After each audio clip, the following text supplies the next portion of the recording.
I'm Jacoub Reyes, and I'm the artist in residence at the ADKX for June 2025. And I'm here with Charles Clark III.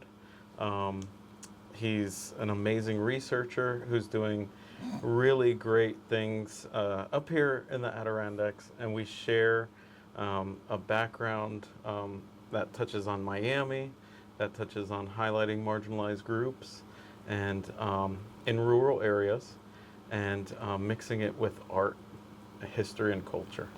So, Charles, I would love to hear more about your background and how you got to this point.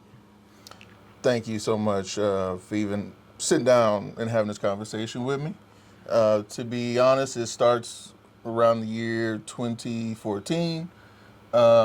This is after my first stint in Miami, not to get too far ahead of myself here, but this really started with working jobs that I knew I could do to find out what I wanted to do, which is a circuitous route to get into museums.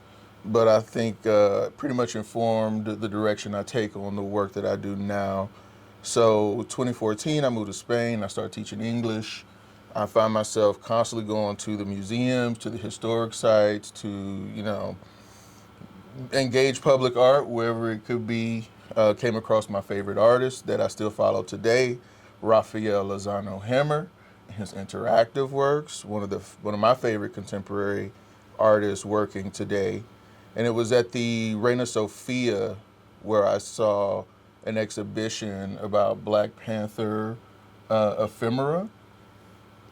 And it just kind of, I was taken aback a little bit. This is a West Oakland socialist, Black radical, politically active, community-oriented organization. And it's in this European museum, far removed from its original context. And that was the first time I'd seen it, and I hadn't expected it. So it was quite a shock for me. Coming out of that experience, coming out of that exhibition, it dawned on me that if a European could have some perspective on this Black story, this Black organization, and somehow make ties from what the Black Panthers were doing to what the visitor would experience at the Reina Sofia, it felt like if there was enough space for them to have commentary on the Black Panthers, then there was obviously enough space in the curatorial world for a perspective that came from me, that was unique to me. I leave Spain, I didn't sign for a second year, and I start working as a docent at the Field Museum in 2015. And I'll never forget Mary Ann Bloom, who's the manager of docents, or at least was at that time, gave me my first start in museums. And now, following those interests, I wound up at the Cooperstown Graduate Program, where I got a master's in museum studies. That was in 2019, so not long after I got to the country. And then I enrolled at the School of the Art Institute of Chicago, where I got a second master's in modern and contemporary art history. And now I'm here. Wow. Thank you for sharing that whole timeline. It's so interesting how things in your experiences, like in Spain, kind of set this whole thing off where you started. I mean, congratulations on your 2 masters. That's pretty amazing in itself. I still need to work on my 1. But that's really amazing. So can you tell us about some of the projects that you're doing here? Why are you here in the Adirondacks? You went to Spain, you did all this schooling, and you kind of had a couple stints in Miami, which we'll get into later. But what are you doing here? I mean, this seems so far removed from everything, right? Yeah. For one, I'm a country boy from Southwest Louisiana. So being in the big city is out of bounds for me. Mm-hmm. I love Chicago. I would love to, make a life there at some point, but I'm most comfortable in the rural context. That's really been my upbringing, and that is what attracted me to the Adirondack experience. Um, I've always wanted to come back to New York State, upstate New York, since my time in Cooperstown.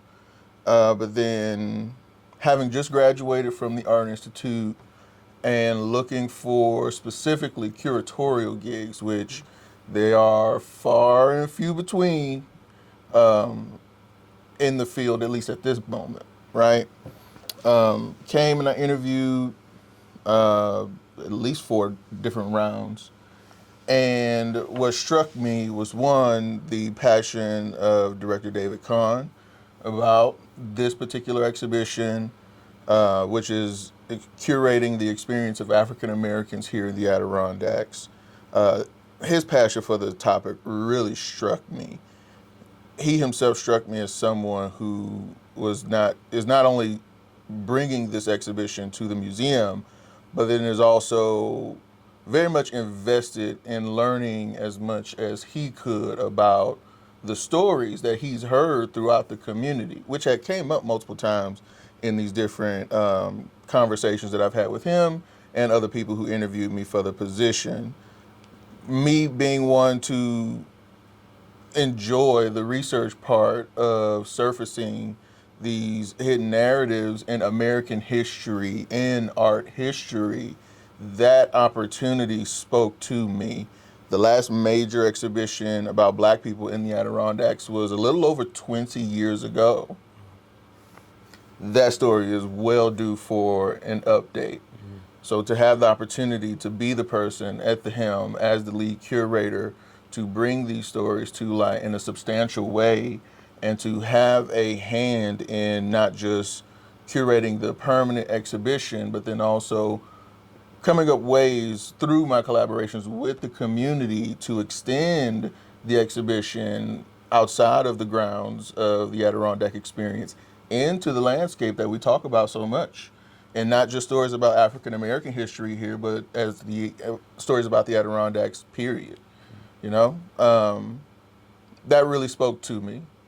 Given also the political climate, I felt that this was the right step for me to make in my career at this time. When I look back on these moments, 10 years, 15, 20 years from now, someone that I'll be talking to, maybe I'm a professor, maybe I'm a chief curator elsewhere at that time. Someone's going to ask me, what did I do in these moments? And I'll be proud to be able to tell them that this is the thing that I created, helped to create with the help of the community, with the support of my coworkers here, with the guidance of the director. That's why I'm here, to do this specific thing in this time for those reasons. Wow, wow. You've said it so eloquently, and this is a pretty big undertaking. Like you said, the information is antiquated, and now you're going into the community, listening. You're looking for information, and these people are living history books. Yeah. And you're peeling back all these pieces. You're going into these antique stores, the thrift store, like all that stuff, Yeah. and you're finding these relics, these memories of things that are still going on today, right? They're still very relevant. They still need to be talked about. So I think that's so important, like what you're doing. And I see this book on the table. Is this part of your research? This is part of my research. So this is Alice Green's Outsider, Growing Up Black in the Adirondacks. It's one of the few firsthand narratives of what it's like to grow up as a Black person in the Adirondacks, and hers is one that connects her family's narrative to the Adirondacks through the Great Migration, which was a period in American history where black people fleeing Jim Crow, South codes, and white racialized violence against black people sought refuge in states to the north. Some went west to California, west of the Rockies, that is. And hers is one that ties directly into the Adirondacks, which makes it a critical source material for beginning to understand something that I previously, to coming here, had no knowledge of. So I'm greatly indebted to Alice Green, who unfortunately passed last year. So we never met, but through her books, her story lives on. And as this permanent exhibition comes to fruition, it will continue to pay dividends to the folks who either have read her book or have not read her book and will be interested and introduced to her story, because it is a rich one.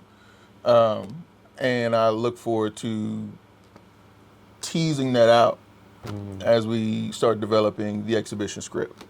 Yeah. Yeah, I also love the fact that this exhibition's going to be permanent, right? Oh yeah, So yeah. that's really important. And how big is this space that it's going to be in?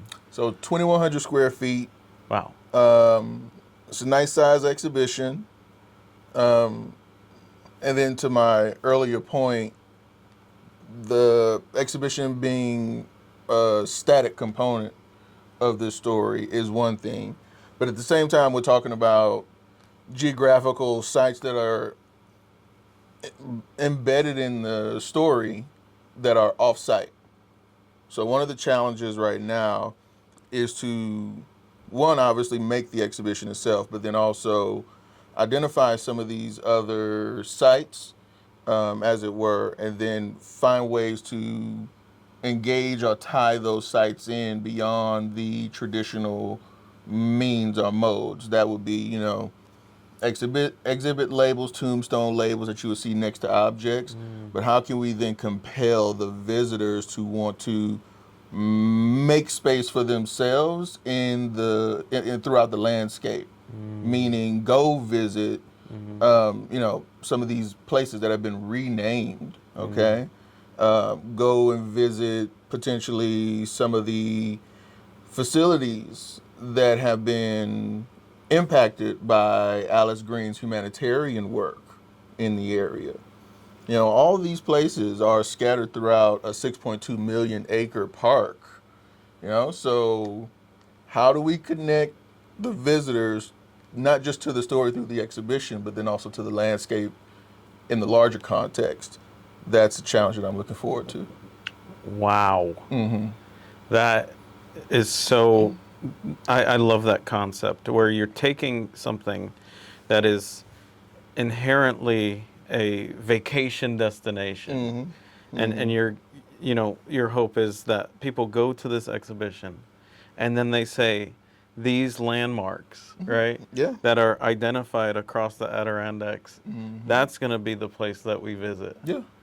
That is, I think that's revolutionary in a place like this, changing that context. And it's not just about boating and going out on the lake and all that. You can do all that. Oh yeah, you can. But you're also going to see these sites. So that's really amazing. And let's talk about the weather really quick, and then we're going to switch over to Miami, because right now I think I might have brought the Miami weather here because we're all kind of sweaty. We all installed the ACs and everything. So jumping down to Miami, where we have like a connection, right? Because I'm currently based in South Beach. Can you tell me more about your experience there, and kind of lead that into what you want to do after this appointment? Because this is a 2-year appointment. Yes. Where do you see your curatorial practice going, evolving? What space? You did mention Chicago. Yeah. So you mentioned all these places. You're very well traveled. So I know that's a big question, but or a big ask, but yeah, just tell me what you're thinking for the future. I can start in Yeah, Miami. the Miami. Yeah. So Miami was one of those places that I visited because my partner at the time was working with Hands On Miami. I think you may know the group. Hmm. And through City Year, I would go down to Miami and spend time with her. And you hear so many stories about Miami, right, in the Hmm. newspaper. Not all necessarily good, not all necessarily bad either. I'm one of those people that would like to, see for myself and form my own opinions. And in the times where I began to go to Miami, so 2010, 11, 12, I found places like Liberty City to be welcoming. I found places like Overtown to be pretty down home, so to speak. I lived in Little Havana for a spell.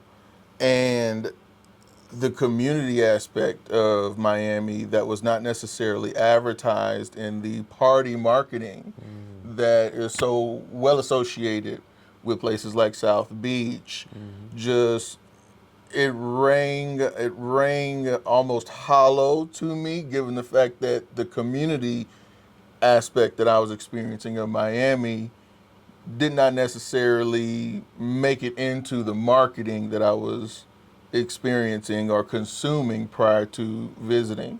And I felt so strongly about that community connection that I actually moved after I graduated from Kenyon College in 2012. And it was there I started working at a small, like, medical facility in Miami Gardens named Chin Med as a computer tech. Hmm. Obviously, I move away, go to Spain, but then I return. I return to Miami after I graduate from the Cooperstown graduate program to work as the first curator at the historic Hampton House right there in Brownsville. That was such a opportune moment for me.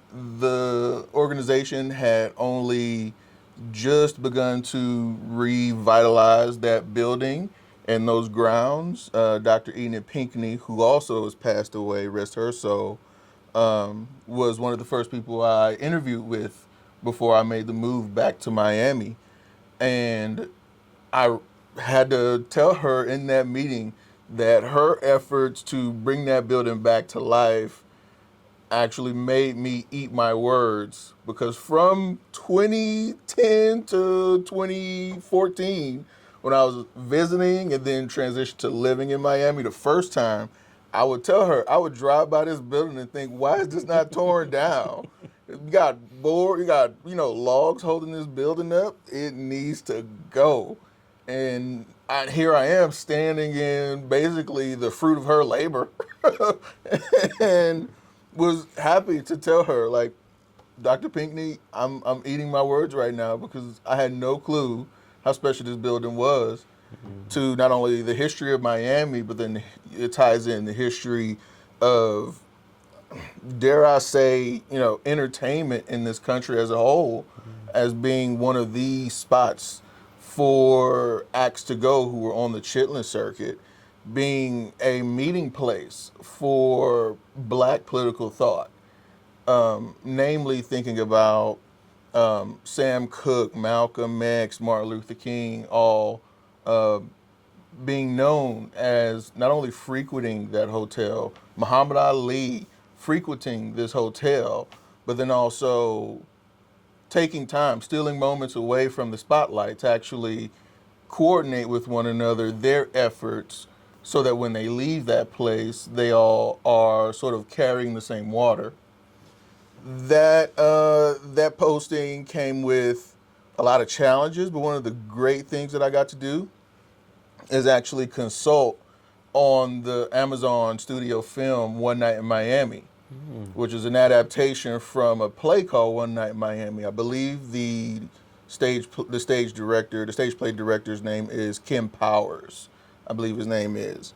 I worked with Marcus Whitman, who was one of the senior set designers on the film, and through our collaboration, I helped, but did not lead, but I helped to ensure the historical accuracy of that film, from the lighting that you see, the light fixtures, I mean, to the counters, to the literal interior scenes that you see in that film.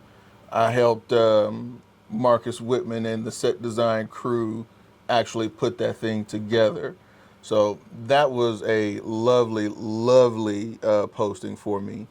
I then got the opportunity to respond to a RFP through through the, what is it, the school district of Palm Beach County. This was during the pandemic. Not quite Miami, but still South Florida. And they were looking for direction on how to turn the historic Roosevelt High School into a museum and community meeting space. So me with my big brain thinking, okay, here goes a blank canvas, right? A 5-acre property, 76,000 square feet, 3 floors in the heart of a historic black community in West Palm Beach. I, again, similar to this posting here, saw an opportunity to really chart a direction for a client that was looking to do something for a often neglected African American community in West Palm Beach. We did a lot of good work there, me and the museum professionals that I was able to get throughout the pandemic to work on that project. And in the end, we provided the school district with 3 separate plans, all of which included gallery space, office space for the staff, collections facilities, a digital library, a library space. We also included options for them to reuse certain parts of the building to incubate small businesses in the area that often cannot afford brick and mortar space, but can do it there. But then we also included, and this is one that I'm particularly proud of. We included a cutout in the building's infrastructure for a public health sort of facility. This being during the pandemic, that was in the front of mind for me and my team. And we thought it important that for this place that has been for this community, not just a meeting place, but a point of like significance in the community's memory, that in this time when public health was at the forefront of everybody's minds, that this could be an opportunity to include a place for preventative health care treatments in this community that is neglected in more ways than just you're not having an adequate museum to tell your stories, but then also we're thinking about accessibility not only for small businesses, but then also, health as well. And they were pretty satisfied with it.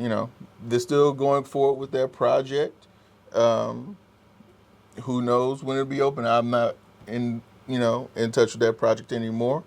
But South Florida, Miami, those places have allowed me to explore these different parts of the skill sets that I bring to the art, culture, and museum field. And in the future, I mean, with the focus on on the focus of art within the African diaspora that I have in my work as an art historian, I would love an opportunity to be able to not just do 1 show, 2 shows here or there in Miami, but actually bring shows from the African diaspora to its museums in a substantial way. Ones that, similar to how we're doing here, extend the experience of the exhibition beyond the confines of the gallery walls, with with Miami being as storied as it is, there are geographical locations in that city. Namely, I'm thinking of the segregation wall outside of Liberty Square. If you're familiar with what I'm talking about, parts of that street are at different levels because at one point during segregation, white people got to drive on the higher side of the road and black people had to drive on the lower side of the road. And they're quite literally on two elevations and separated by a thin brick wall that is still there. So while Liberty Square is being remodeled, right, torn down, while that history is being erased, you still have these markers of a racialized geography in the landscape that begs engagement, especially given the fact that so many artists, namely Purvis Young, okay, marks the landscape through his work and by his work. So I feel strongly about work from the African diaspora, and in the future years, in the coming years, would love an opportunity to serve as curator in Miami, meeting out this sort of vision, not only through the artwork, which is rich, but then also the landscape, which everyone experiences on a day-to-day. So that's what I see in the next 5 years. Wow. Wow. I think it's amazing how you bridged. You're really a cultural anthropologist. Yeah. That's what's happening. You're looking at the movements Yeah. of people. You're looking at the influences that involved those people, and you're putting it all together along with like that socially responsive mindset, which is like, let's integrate the medical section of it. Why? Because black and brown people often get lesser care. Yeah. They often Yeah. get experimented on. Yeah. We've seen that, within the research I've done with the Puerto Rican diaspora, and birth control and all that other type of stuff. So we see that in the black communities as well, because before that it was in Boston that they were doing the experiments, So I think your research and your the things that you're going for are so important, and it's not timely because it's already expanded too many timelines, Yeah. So it's long overdue, let's just say. So I think it's just amazing what you're doing, and I want to thank you for all your research and especially for the time that you took to sit down and talk with me. Yeah, absolutely. Yeah. So I look forward to following your journey, and I can't wait to see what you do. Yeah, I appreciate it. I'm looking forward to it as well. Sometimes I surprise myself, so that's always good. Yeah. Thanks. Thank you too.